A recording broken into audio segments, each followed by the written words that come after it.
প্ৰধানমন্ত্ৰী আৱাস যোজনা চৰকাৰে BPL কৰা আৰু এটা নিউ আপডেট লৈ আহিছোঁ।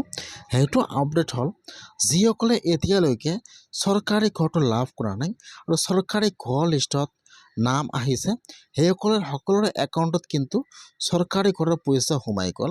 যদি আপোনালোকে এতিয়াও চৰকাৰী ঘৰটো লাভ কৰা নাই তেনেহ'লে আপোনালোকে আজিয়ে চৰকাৰী ঘৰৰ নিউ একাউণ্ট ভেৰিফাই লিষ্টটো চেক কৰি লওক যে আপোনালোকৰ লিষ্টত নামটো আহিছে নে অহা নাই আৰু আপোনাৰ একাউণ্টত ঘৰৰ পইচা সোমাইছে নে সোমোৱা নাই।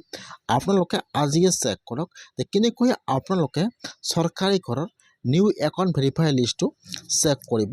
মই আজি এইটো ভিডিঅ'ত আপোনালোকক সম্পূৰ্ণ প্ৰচেছ ষ্টেপ বাই ষ্টেপ দেখুৱাই দি আছোঁ।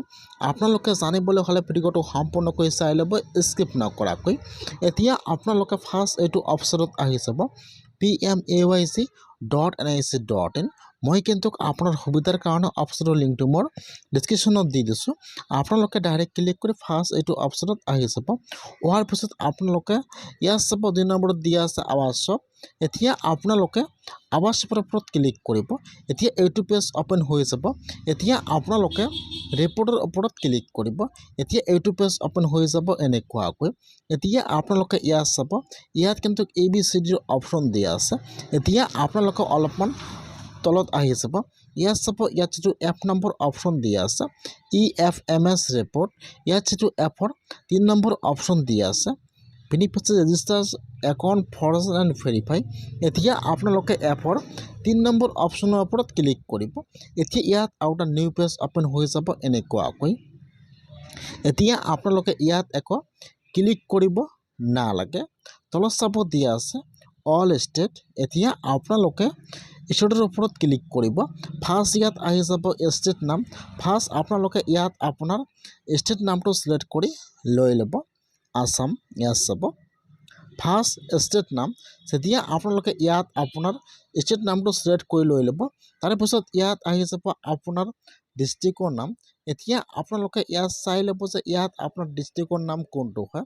ইয়াত যিটো আপোনাৰ ডিষ্ট্ৰিক্টৰ নাম হয়, এতিয়া আপোনালোকে আপোনাৰ ডিষ্ট্ৰিক্টৰ নামটো চিলেক্ট কৰি লৈ ল'ব।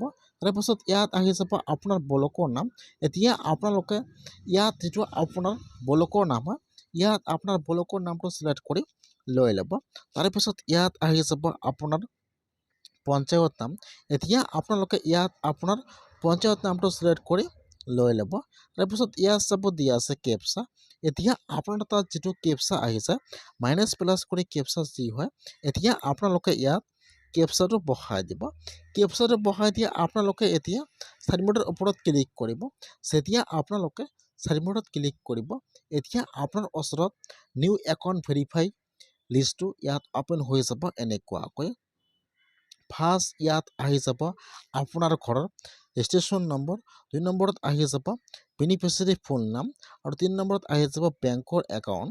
এতিয়া আপোনালোকে যিটো বেংকৰ একাউণ্ট জমা দিছিল, ইয়াত খালি বেংকৰ নামটো আহি যাব।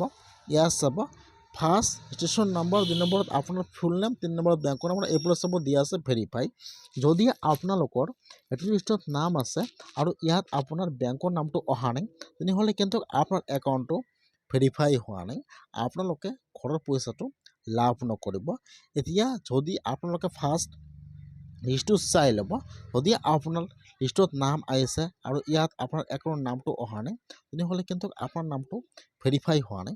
আপোনালোকে আপোনাৰ পঞ্চায়তত আৰু এবাৰ ভেৰিফাই কৰিব লাগিব, নহ'লে কিন্তু আপোনালোকে চৰকাৰী ঘৰটো লাভ নকৰিব। সেইকাৰণে আপোনালোকে আজিয়ে চৰকাৰী ঘৰৰ নতুন একাউণ্ট ভেৰিফাই লিষ্টটো এনেকৈ চেক কৰক।